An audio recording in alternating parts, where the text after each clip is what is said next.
Consider a simple one-dimensional Gaussian mixture with two components. So k is equal to 2, and all the observations are numbered in one dimension. And each component is a Gaussian distribution with mean mu k a number and variance sigma k square a positive number. So the probability density function for this model will be a linear combination of two normals. And here phi subscript mu and sigma square is a shorthand notation for a normal density function in one dimension with mean mu and variance sigma square. So for such a model, all the unknown parameters, which we denoted by theta, and there are 5 of them, and they are the mean for each of the components, and the variance for each of the components, and also the mix and weight pi. Next, we're going to talk about how to derive the MLE for the model parameter.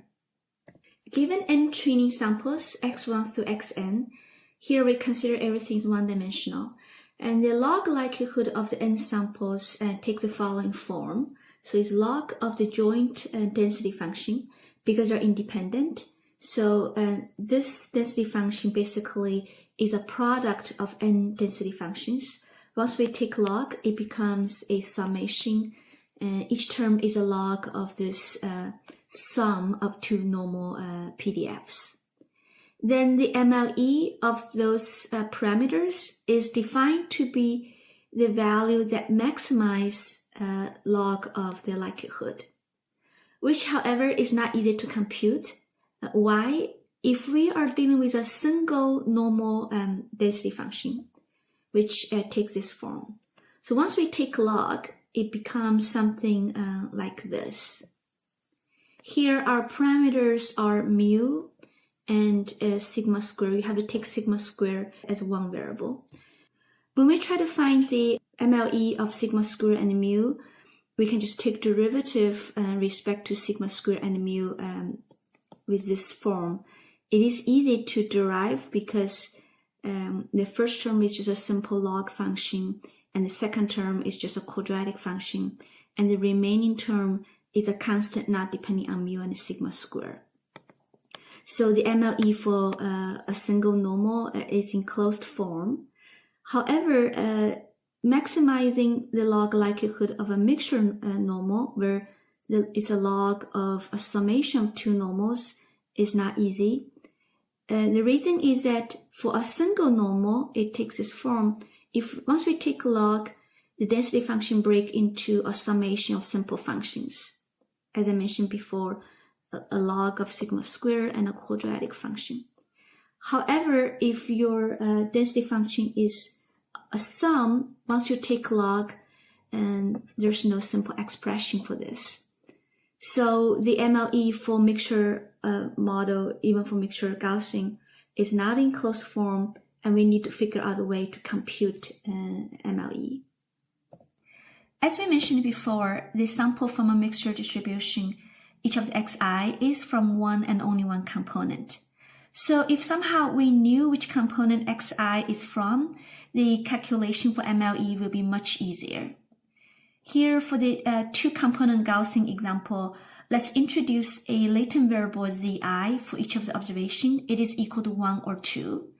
As we discussed before, the distribution of a mixture model now can be equivalently described by this two-stage distribution, where we first sample our zi from a Bernoulli distribution with parameter pi.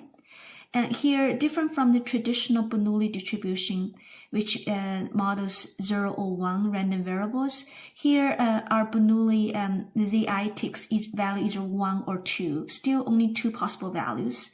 And pi still denotes the probability of zi is equal to 1. So given the value of zi, then our xi will be sampled from one of the component, which basically the case component. Then the likelihood of the full data, where we have not only xi but zi, which indicates which component xi is from, that likelihood can be written as a product of this form.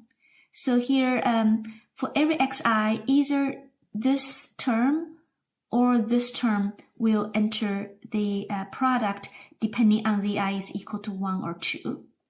And then once we take log, because the likelihood is a product of many terms, once we take log, the log likelihood just becomes a sum.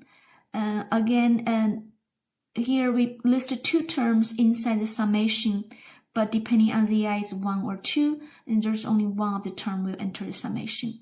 So we can rewrite the summation as the sum over the data they are from the first component and sum of the data they are from the second component. Note that the parameters associated with the first normal, mu1 sigma 1 square, only appear in the first summation, and then we need to deal with log of a single normal, and the parameters for the second normal component, mu2 and sigma 2 square, would only appear in another summation. So when we derive the MLE for mu1 and sigma 1 square and mu2 sigma 2 square, we are back to the single normal case, not mixture.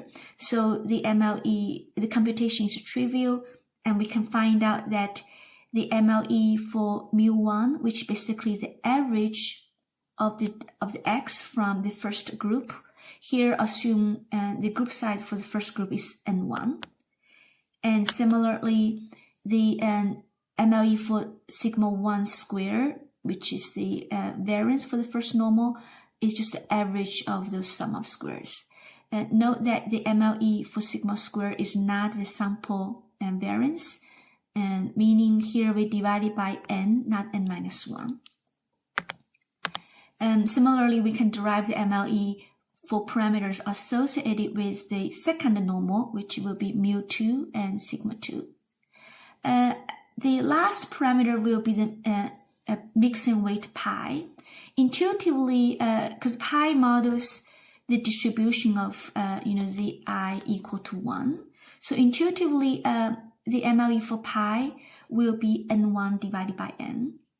Next, let's just derive this MLE formally from this likelihood function, meaning this is a likelihood function where we derive our MLE for all the 5 parameters, mu1 sigma 1 square and mu2 sigma 2 square.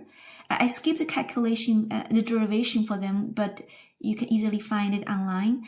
Now, the question is how to derive the MLE for pi. Pi only appear at 2 places. So if we look at the term involving pi from the log likelihood, we would have n1 times log pi, because n1 is number of samples where zi is equal to 1, plus n2 times log 1 minus pi, but n2 is the same as total sample size n minus n1 times log 1 minus pi. So I'm going to copy this expression on the next slide, which is here.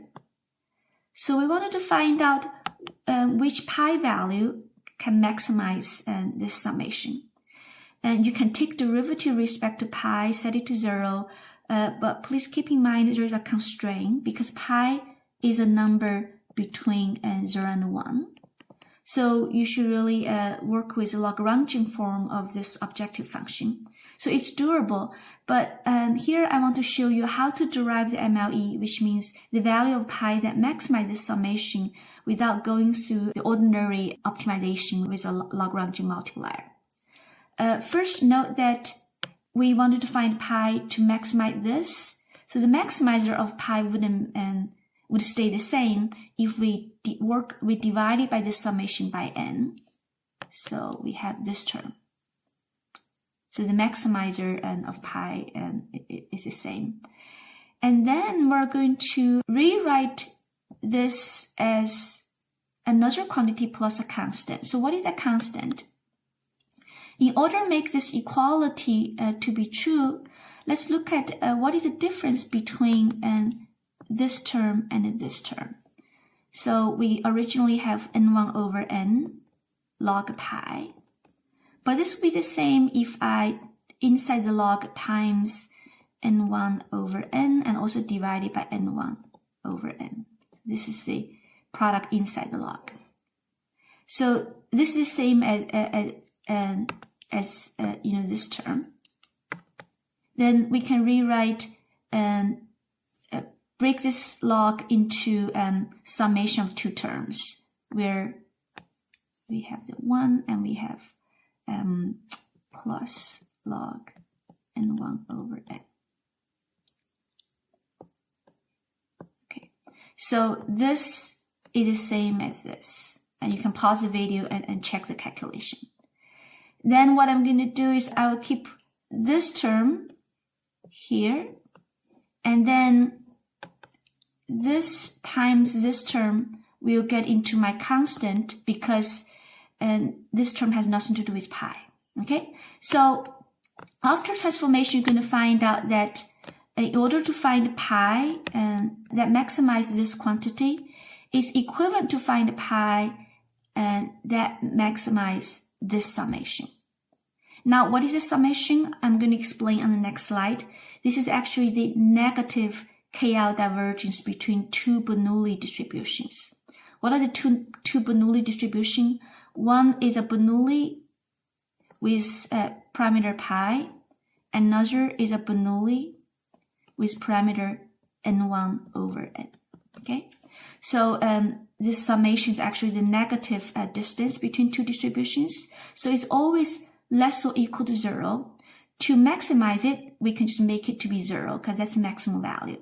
We can do that by setting these two distributions to be the same, because that's when their distance is 0. So that means we have to set our pi to be n1 divided by n.